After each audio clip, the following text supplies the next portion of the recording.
오늘은 다산 정약용의 실학사상에 관하여 말씀드리겠습니다. 구독을 부탁드립니다. 다산 정약용은 실학의 집대 성자로서 그는 1762년 6월 16일 경기도 광주에서 태어났으며 부친은 남인에 속하면서 명망 높은 관료학자였으며 모친은 실학자이며 하가인 공제 윤두서의 손녀였습니다. 그는 14살 때에 부친이 호조 자랑으로 전임되자 서울로 이사와서 25살 때에 가거에 합격하여 관리가 되었습니다. 그는 34살 때에 경기도 암행의사가 되었으며 농촌의 궁핍과 행정의 부패상에 통분하여 경제계획을 구상하게 되었으며 그는 병조 참의, 자부성지, 부산 부사로 전임되었으나 노련 벽파에 밀려 유배를 간 적이 있었습니다. 그는 정조의 총애를 받았으나 정조가 급사를 하자 노련 벽파에 의하여 탄압과 박해를 받게 되어 유배를 가게 되었습니다. 다산은 유배 생활 18년 동안 불교와 관계를 가지면서 저술에 전념하였으며 학술사상을 집대성하는 데 저술을 남기게 되었습니다.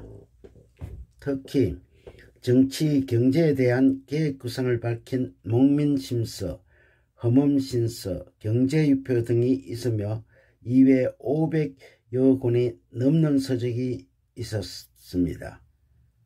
그는 1818년에 유배되어 유배지에서 풀려나와 75세 세상을 떠날 때까지 저술과 제자들을 교육에 몰두하였으며 여행과 미술에도 취미를 가졌습니다. 다산 정약용의 실학사상은 사회계획사상의 굴곡이 되는 것 중에서도 경제유포로서 이는 중앙행정에 관한 계획구상이며 국가의 기본적인 재건 방향을 추구하는 요체가 되었습니다.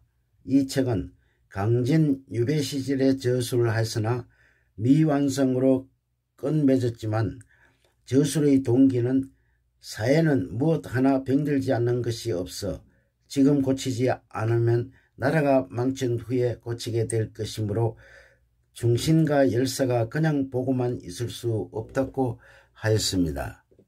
여기서 경세유포는 처음부터 천간이조에서 주례의 이념과 제도를 조선의 현실에 창조적으로 적용하려는 근본 구상을 펼쳤습니다. 궁극적인 지표는 부국 강병에 두고 중앙의 인사행정기구를 계획하는 데 있었으며 지간 호조에서 주례의 이념과 제조를 창조적으로 개혁하려는 것이었습니다. 국가의 가장 시급한 것은 전정으로서 재정계획의 문제를 토지제도의 문제와 직결시켜 기구적인 측면에서 접근하였던 것입니다. 동간공조에서 주례체제를 기준으로 상공업의 발전 문제를 기구적인 측면에서 접근하였으며 개혁 문제를 구체적으로 상세히 다루면서 부국강병론과 이용 수행론이 집중적으로 표현하였던 것입니다. 특히 금, 은의 국외 유출을 통탄하였으며 차나 인삼을 재배 수출과 기계나 말 같은 생산적인 것을 수입을 강조하였으며 국내의 통화 계획을 위해 전관서 설치를 주장했던 것입니다. 아울러 북학 사상을 강조하고 선진 기술을 배우기 위하여 이용감 설치를 제의하였으며 그는 봉건제의 물질적 기초인 토지 제도를 근본적으로 부정하고 농촌 경제를 재편성하고 농업을 공동농장으로 재생산하여 분배는 원칙적으로 노력에 따라 분배해 나가야 한다는 계획론을 제기했습니다. 이러한 논리는 지주 법제를 타도하고 나아가 정치 권력을 재편한 문제까지 접근하였으나 이는 지금 현실적으로 실현성이 없는 급진적이고 환상적인 구상인 것 같은 생각이 들었습니다.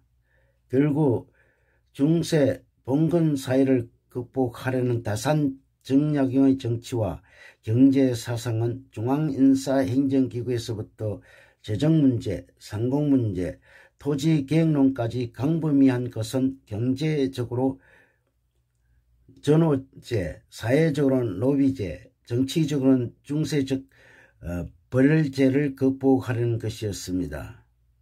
그의核心적인 계획론이 이념적 기반은 경학론에 있는 것으로 볼 때 정치, 경제론과 경학론의 종합이 절실히 요청된다고 하겠습니다.